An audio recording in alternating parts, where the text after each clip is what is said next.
मित्रांनो, 4 दिवसापूर्वी बजेट जाहीर झालं आणि त्यामध्ये मुख्यमंत्री ग्रामीण पशुधन उद्योजकता योजना याची थोडक्यामध्ये मुख्यमंत्र्यांनी घोषणा केली. मला वाटलं नाही की एवढ्या 2-4 दिवसामध्ये ही योजना ताबडतोब जी-आर घेऊन येईल. आनंदाची गोष्ट आहे आणि खूप विस्तृत जी-आर आहे. एकूण जवळजवळ 6 ते 7 योजना ग्रामीण भागासाठी यामध्ये आणलेल्या आहेत. मित्रांनो, योजनेमधली लिमिट छोटी असेल तरी मात्र यामुळं ग्रामीण भागात नक्की उद्योजकता वाढेल आणि वाढीसाठी मदत होईल, यात बिलकुल शंका नाही आहे. तर मित्रांनो, काय आहे नेमकं मुख्यमंत्री ग्रामीण पशुधन उद्योजकता योजना 2026 हे आपल्याला बघायचं आहे. आणि ही योजना महाराष्ट्र शासनाची आहे. पशुपालन आधारित उद्योगासाठी ही अनुदान योजना आहे, सबसिडी योजना आहे. तर बघूया आपण नेमकी योजना काय आहे. योजनेचा उद्देश शेतकऱ्याचं उत्पन्न वाढवणं, पशुपालनाला उद्योगाचं स्वरूप देणं आहे. मित्रांनो, मी सातत्याने बऱ्याचशा व्हिडिओमध्ये ह्या गोष्टी मांडत होतो आणि आता ते आपल्या समोर येते, याचा आनंदच आहे. ग्रामीण भागात रोजगार निर्मिती करण्याचा ह्या योजनेचा मूळ उद्देश आहे. मित्रांनो, यातली पहिली आणि अत्यंत महत्त्वाची जी आहे ते म्हणजे डेअरी. आपण म्हणतो गाई घ्यायच्या, म्हशी घ्यायच्या आणि त्या गाई म्हशी घेऊन दुग्ध व्यवसाय करायचा. मित्रांनो, 5 दुधाळ गाई किंवा म्हशी या प्रकल्पासाठी यामध्ये एकूण प्रकल्पाचा खर्च जो प्रोजेक्ट कॅल्क्युलेट केलेला आहे, म्हणजे थोडक्यामध्ये जी-आर मध्ये सांगितलेलं आहे, तो 11,35,000चा आहे. ज्यामध्ये 5 गाई, त्याचा इन्शुरन्स, त्याला लागणारं शेड, त्याच्यासाठी जी काही लागणारी इक्विपमेंट म्हणतो थोडक्यामध्ये, भांडी, बाकी चॅपकटर वगैरे, हे सगळं मिळून जी प्रोजेक्ट कॉस्ट आहे ती 11.35 लाखाची आहे. याला अनुदान जो आहे सर्वसाधारण प्रवर्गाला 50% आहे आणि SC/ST लाभार्थ्यांना 75% अनुदान आहे. म्हणजे मित्रांनो, 11,35,000चा जर प्रोजेक्ट आपण बघूया तर जवळजवळ 6 लाख रुपये अनुदान सर्वसाधारण गटाला मिळणार आहे आणि SC/ST साठी 75% अनुदान मिळणार आहे. मित्रांनो, हे झालं 5 गाई आणि म्हशीचा प्रोजेक्ट. आता याच्या पुढे दुसरं जी योजना आहे ती म्हणजे शेळी मेंढी पालन, 50+5चं युनिट. आणि ह्या 50+च्या 5च्या युनिटमध्ये म्हणजे 50 शेळ्या किंवा मेंढ्या आणि 5 नर, याचा एकूण प्रकल्पाची किंमत जी गृहीत धरलेली ती 11.38 लाख, म्हणजे 11.5 लाख असं गृहीत धरू.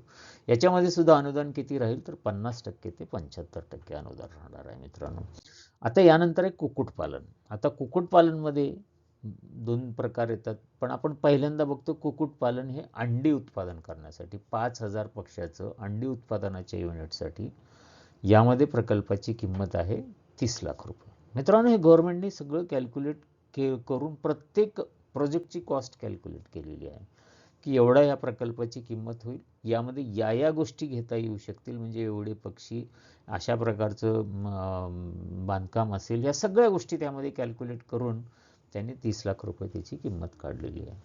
याच्यामध्ये अनुदान परत 50% ते 75%, 50% सर्वसाधारण प्रवर्गाला आणि 75% SC/ST कम्युनिटीला यामध्ये राहणार आहे. मित्रांनो, लक्षात घ्या, हे कुक्कुटपालन अंडी उत्पादनासाठी, ज्याला आपण लेअर पोल्ट्री म्हणतो. त्यानंतर आहे स्कीममध्ये मांसल पक्षी कुक्कुटपालन, म्हणजे ज्याला आपण ब्रॉयलर म्हणतो. थोडक्यामध्ये जे पक्षी वाढवले जातात आणि कटिंगसाठी मार्केटला पाठवले जातात, त्याला मांसल पक्षी म्हणू.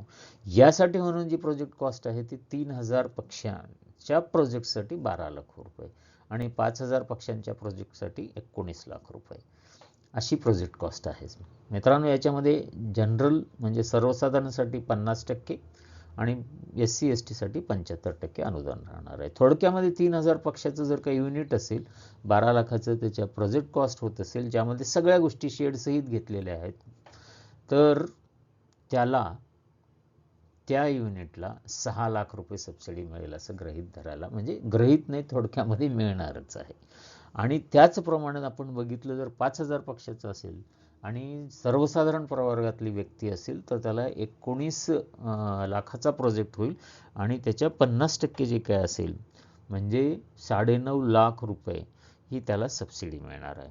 आणि SC/STच्या व्यक्तींनी जर का हा प्रोजेक्ट सुरुवात केला तर त्यांना 75% यामध्ये सबसिडी मिळणार आहे. म्हणजे जवळजवळ 14.25 लाख रुपये यामध्ये सबसिडी मिळणार आहे, अनुदान मिळणार आहे. आता मित्रांनो, पुढचं योजना जी आहे ती 1000 प्रति आठवडा अंडी उबवणा क्षमतेच्या संयंत्राचा म्हणजे इन्क्युबेटर आणि हॅचिंग युनिट ज्याला म्हणतो आपण, ज्याची कॅपॅसिटी 1000 प्रति आठवडा अंडी उबवण्याची आहे, अशा इन्क्युबेटर आणि हॅचर याची प्रकल्पाची कॉस्ट जी आहे 3,40,000 रुपये गृहीत धरण्यात आलेली आहे, म्हणजे आहे.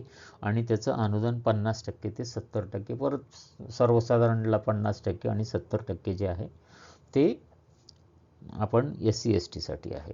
पण ह्याची मर्यादा किती आहे तर 3,40,000 रुपये याची मर्यादा आहे.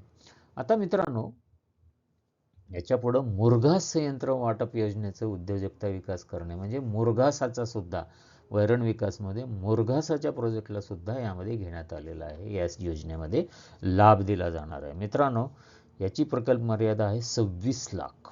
म्हणजे मुरघासाचं युनिट जर करायचं असेल तर त्याची प्रोजेक्ट कॉस्ट ज्याला म्हणतो ती 26 लाख आहे. यात सुद्धा जी सबसिडी आहे, अनुदान आहे, 50% ते 70% आहे. मित्रांनो, आता आपल्याला सांगत आलोय तसं सर्वसाधारण 50% आणि SC/STसाठी 70%.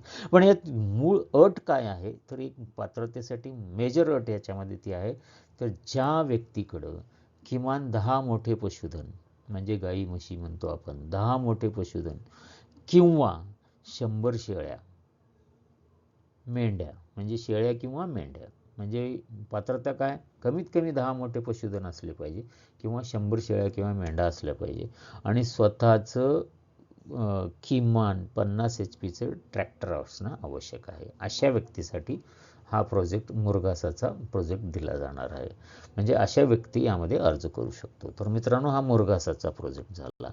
आता आणखी एक म्हणजे अतिमहत्त्वाची बाब जी आहे, म्हणजे आता ही योजना जाहीर झाली, पण यापूर्वी काही लोकांनी डायरेक्ट बँकेकडनं प्रस्ताव सादर केले असतील, बँकेने त्यांना लोनही दिलं असेल.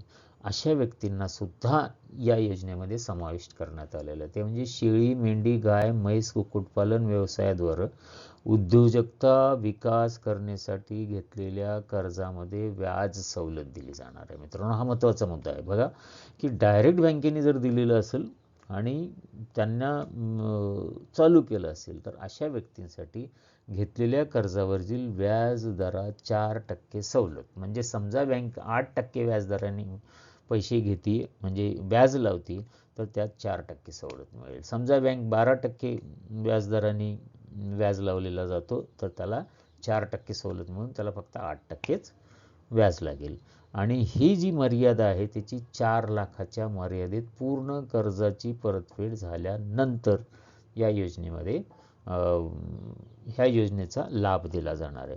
म्हणजे 4% आणि मॅक्झिमम लिमिट जी आहे, म्हणजे जास्तीची लिमिट ही 4 लाखाची आहे.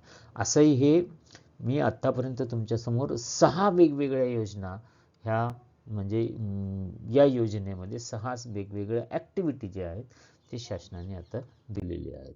आता ह्याच्यात पात्रता कोण, म्हणजे या योजनेमध्ये पात्र व्यक्ती कोण आहे, थोडक्यामध्ये ही कोणासाठी योजना आहे तर ही योजना अल्पभूधारक शेतकरी जे आहेत त्यांच्यासाठी आहे. अति अल्पभूधारक शेतकरी, अति छोटे अल्पभूधारक शेतकरी जे आहेत त्यांच्यासाठी आहे, महिला बचत गटांसाठी आहे आणि बेरोजगार युवकांसाठी आहे. तर मित्रांनो, एक लक्षात घ्या की शेतकरी असणं आवश्यक आहे, अल्पभूधारक, अति अल्पभूधारक आणि त्यापैकी काही बेरोजगार ज्याला म्हणतो आपण की शेती नाही आहे, पण अशी व्यक्ती भाड्याने शेती घेऊन 5 वर्षाच्या सुद्धा ह्या प्रकल्पामध्ये ॲप्लिकेशन करू शकतो. तर मित्रांनो, हे झाले पात्रता. आता अनुदान कसं मिळणार आहे, अनुदानाची पद्धत काय, तर DBTद्वारे थेट बँक खात्यात अनुदान मिळणार आहे. म्हणजे यामध्ये कुठेही मिडल कुठल्याही गोष्टी राहणार नाही, डायरेक्ट DBTद्वारे अनुदान मिळणार आहे. अनुदान कधी मिळणार आहे तर प्रकल्प सुरू झाल्यानंतर टप्प्याटप्प्यानं अनुदान मिळणार आहे. मित्रांनो, आता यात आपल्या मनात खूप साऱ्या शंका असतील की मग नेमकी पात्रता काय असावी, एखादी शेड बांधायला शेडची कॉस्ट म्हणजे शेडची साईज काय असली पाहिजे, मग त्या ॲप्लिकेशन कशा पद्धतीने केलं पाहिजे, हे प्रत्येक गोष्ट योजनेमध्ये क्लिअर कट दिलेली आहे. मित्रांनो, मी आत्ता तुमच्यासमोर हा जो व्हिडिओ घेऊन आलो आहे, या व्हिडिओतनं मी तुम्हाला ही जी योजना आज म्हणजे काल याचा GR निघालेला आहे आणि ज्याची माहिती समोर आलेली आहे, त्या योजनेतले सगळे हायलाईट जे आहेत तुम्हाला सांगितले आहेत. मित्रांनो, आता मी टप्प्याटप्प्याने उद्यापासनं प्रत्येक योजना जी आहे म्हणजे कुक्कुटपालनाची असेल, डेअरीची असेल किंवा शेळीपालनाची, प्रत्येक योजनेचे लागणारे डॉक्युमेंट डिटेलमध्ये कोण पात्र आहे, त्यांना कशा पद्धतीने जी प्रोजेक्ट कॉस्ट आहे, जी 11 लाख 11.5 लाख प्रोजेक्ट कॉस्टमध्ये कुठल्या कुठल्या गोष्टी घेतल्या जाणार आहेत, या सगळ्या गोष्टीचा प्रत्येकाचा डिटेल व्हिडिओ तुम्हाला इन्फॉर्मेशन घेऊन येईल. त्याची कंप्लीट माहिती समजावून सांगेन.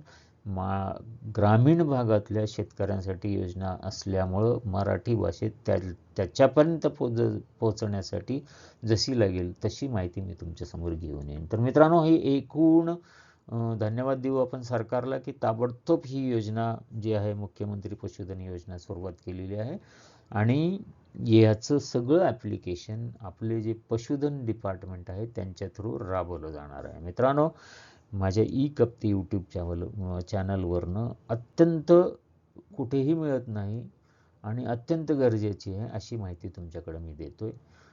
तुमच्या कष्टाला दिशा देण्यासाठी कप्ती यूट्यूब चॅनल नेहमी सदैव तयार आहे. म्हणून सबस्क्राईब करा, पुढचं पाऊल टाका आणि डिटेल व्हिडिओ प्रत्येक याचा तुम्हाला नक्कीच पुढे मिळेल. धन्यवाद मित्रांनो. व्हिडिओ आवडला असेल तर लाईक करून शेअर करा. धन्यवाद.